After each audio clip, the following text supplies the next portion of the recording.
Hello, guys. It's good to be back with another episode. Today it's going to be the episode 11 from the book we're reading, from the reading challenge, Multipliers by LizWiseman. I'm so happy that you join and start this process with us today, this journey on the 11th episode. So don't forget, if you haven't subscribed to the YouTube channel, please do so as you leave us a comment and you like the video also. All right, so let's get started. We start today on page 85. All right, page 85. Insist on learning from mistakes. Lots creates room for other people to make mistakes. When Chris Peary, the general manager for sales and marketing working for Lutz, was newly promoted to lead sales for Microsoft Learning, he tried a risky promotion. Unfortunately, it didn't work. But instead of rationalizing the mistake, he went to Lutz and admitted the misstep, diagnosed it, and then tried something different. Chris said, "With Lutz, you get to make mistakes, but you are expected to learn fast. With Lutz, it's okay to fail. You just can't make the same mistake twice." Lutz loves feedback. He isn't just open to it.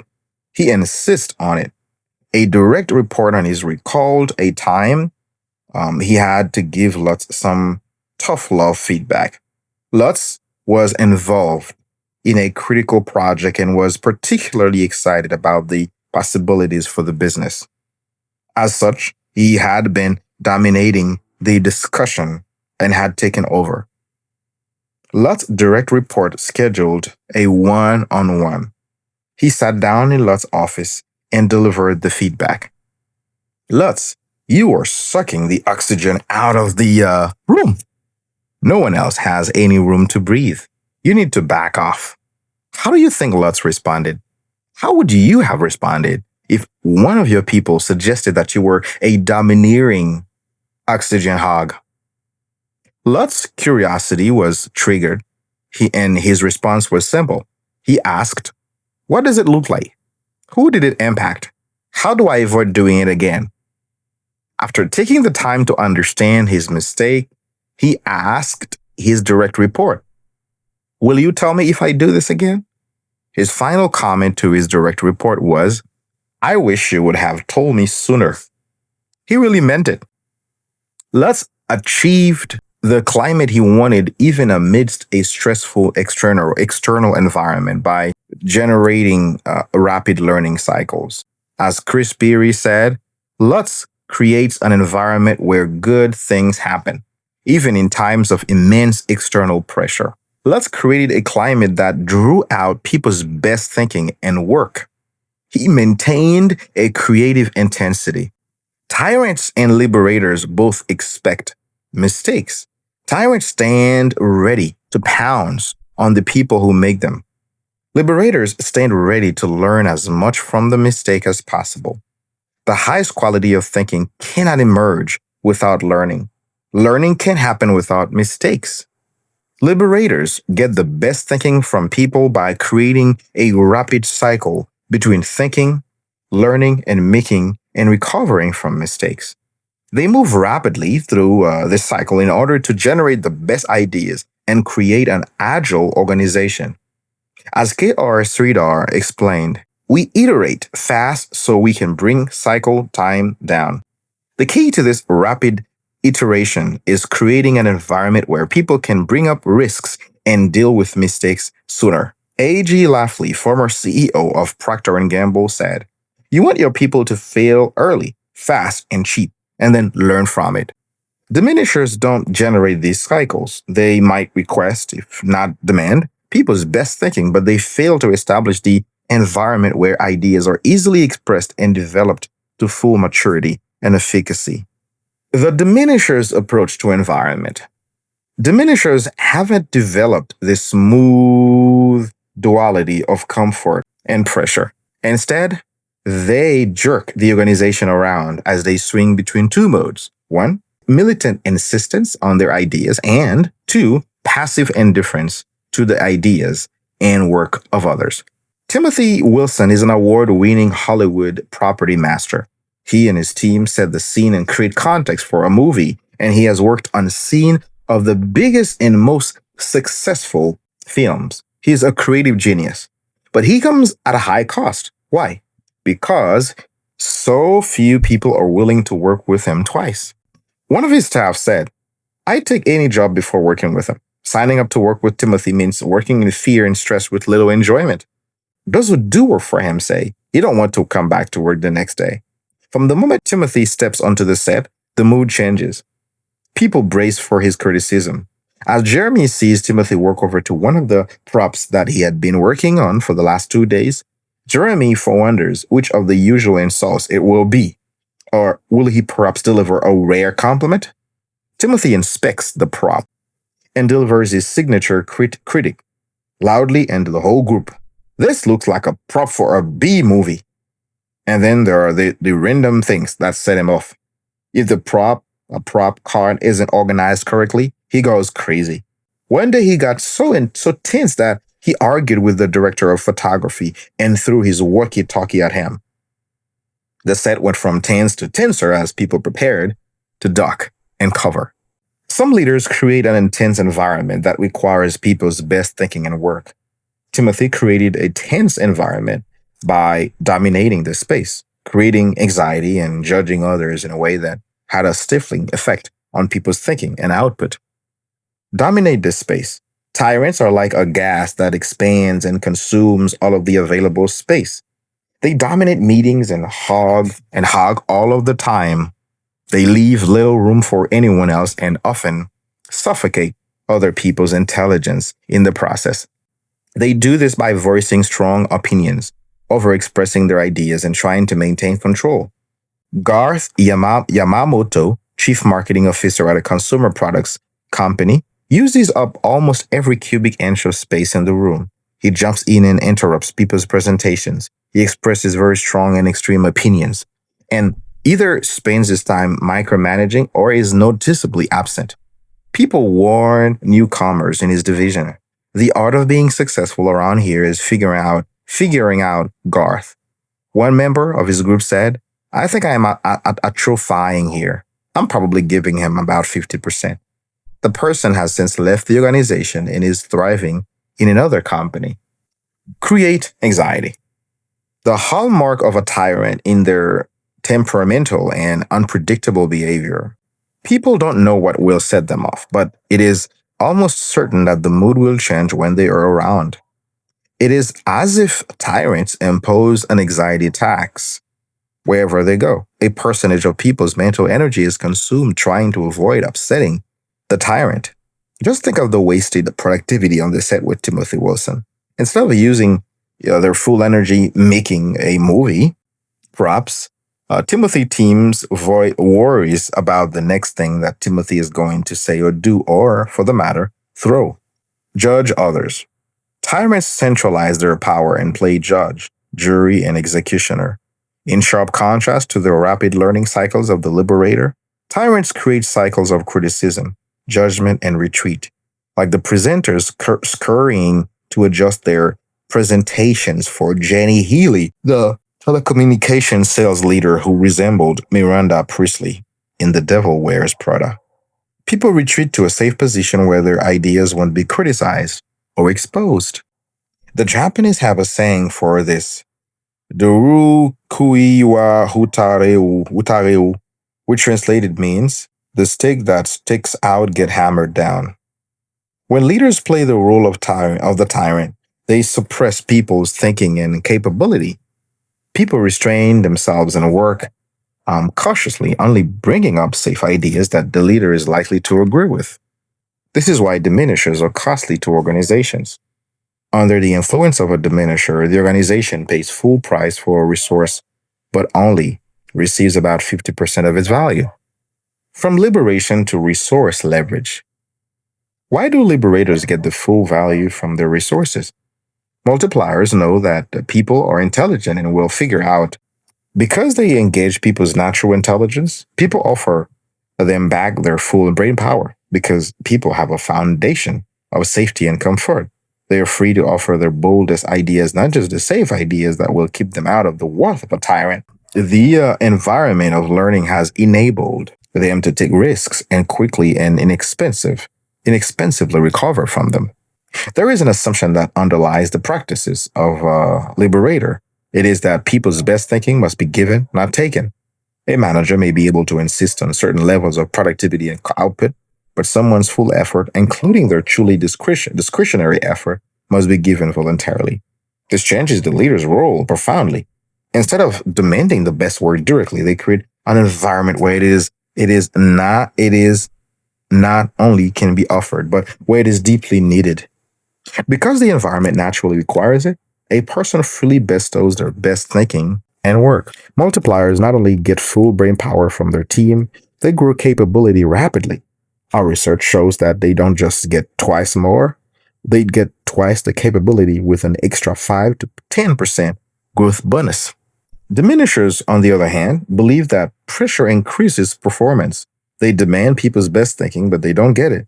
They fail to establish the environment where ideas are easily expressed and developed to full maturity and efficacy. An unsafe environment yields only the safest ideas. The following chart reflects why tyrants leave capability on the table, while liberators extract full intelligence and capability from the people around them. Tyrants, what they do, create a tense environment that suppresses people's thinking and capability. What they get, people who hold back but appear to be engaged on the surface. Safe ideas the leader already agrees with. People who work cautiously, avoid taking risks, and find excuses for any mistakes they make. Liberators, what they do, create an intense environment that requires people's best thinking and work. What they get, people who offer the best thinking and really engage their full brain power. The best and boldest ideas, people who give their full effort and will go out on a limb and learn quickly from any mistakes. The promise of a multiplier is twice the capacity. Let's now look at a few of the starting points for how someone becomes a liberator to their organization.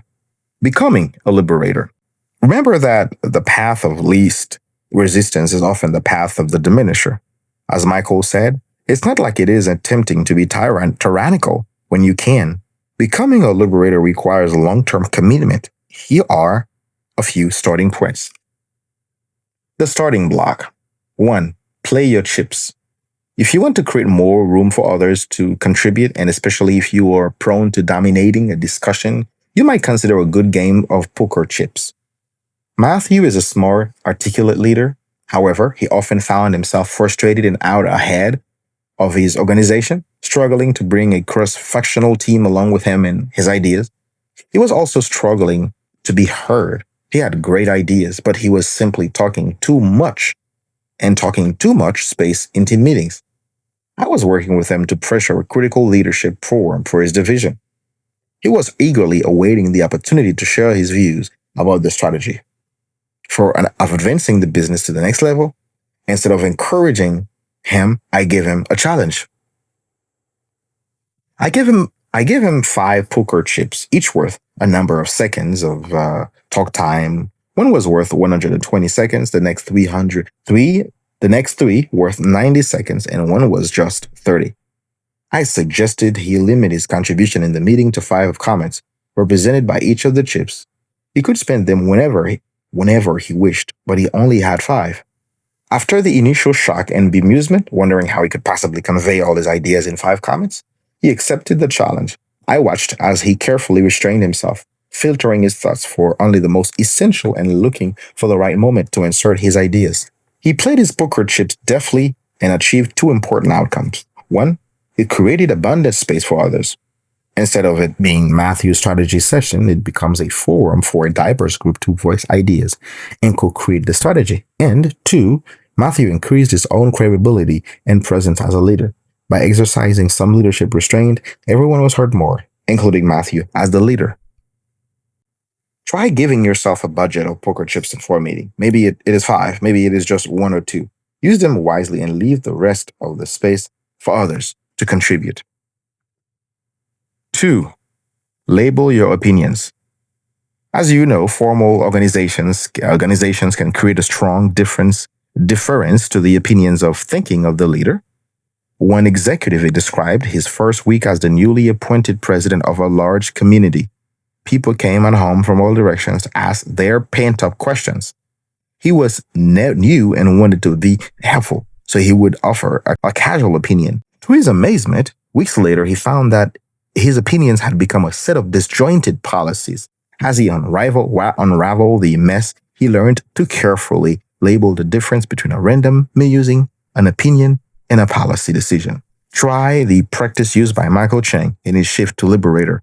Divide your views into soft opinions and hard opinions. Soft opinions, where you have a perspective to offer an idea and ideas for someone else to consider.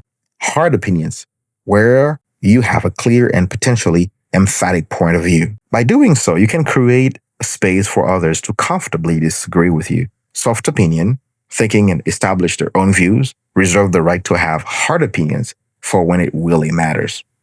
3. Make your mistakes known. There is no easier way to invite experimentation and learning than to share stories about your own mistakes. As a leader, your acknowledgement of your personal mistakes will give others permission to experience failure and go on to learn and recover with dignity and increased capability. Great parents do this with their children. They understand that their children are liberated when they know their parents are human and make mistakes just as they do. They especially appreciate knowing that their parents learned from their blunders and recovered. When we help people see a path to recover, we spawn a learning cycle. As you share the mistakes, try these 2 approaches. 1. Get personal. Let people know mistakes you have made and why and what you have learned from them. Let them know how you have incorporated this learning into your decisions and current leadership practices. As a manager of a consulting group, you might share your team the time you led a project that failed and how you dealt with the livid customer. You can focus on what the experience taught and how you can shape your current approach to project management. 2. Go public. Instead of talking about mistakes being closed doors or just one by one, bring them out in the open where the person making the mistakes can clear the air and where everyone can learn. Try making it part of your management ritual. As a corporate manager, I would often take this opportunity to extreme.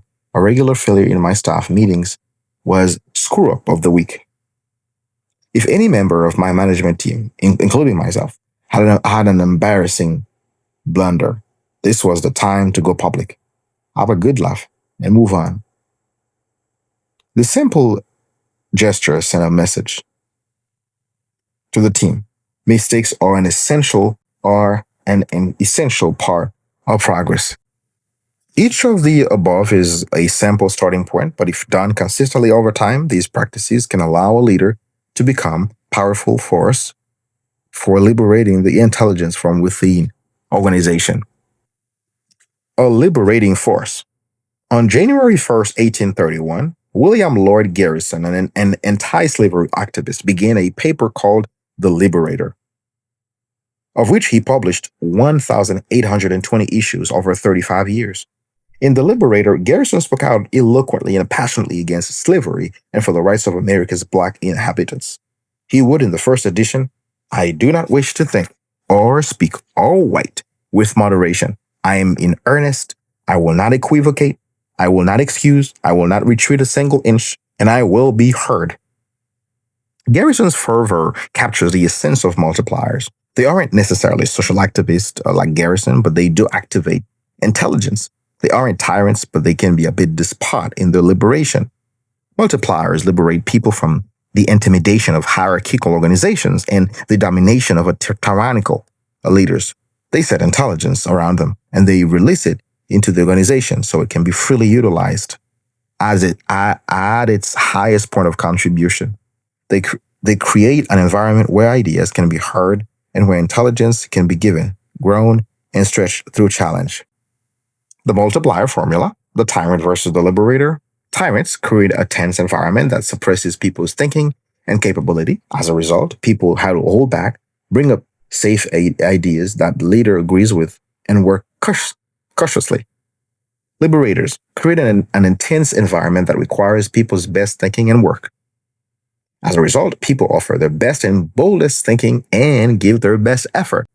The 3 practices of the liberator: create space, release others by restraining yourself, shift the radio of listening to taking, operate consistently, level up the playing field. 2, demand best work, defend the standard, distinguish best work from outcomes. 3, generate rapid learning cycles, admit and share mistakes, insist on learning from mistakes. Becoming a liberator: 1, play your chips. 2, label your opinions. 3, make your mistakes known. Unexpected findings. 1, the path of least resistance is often the path of tyranny. Because many organizations are skewed, a leader can be above everyone in organization, and still operate as a tyrant. Liberators maintain a duality of giving people permission to think while also creating an obligation for them to do their best work. Multipliers are intense. That's 3. Multipliers are intense. Leaders who can discern and create the difference between a tense and an intense climate can access significantly more brain power from their organization. So, chapter 3 ends here. All right, guys, I want to thank you for following up till the end. We're done with episode 11. So we will meet you the next day for the 12th episode. So don't forget, thank you for coming here. And then if you haven't subscribed to the channel, please feel free to do so. It will help us cover and reach even more people. Thank you. Take care. Have a great start of the week, and God bless. Bye-bye.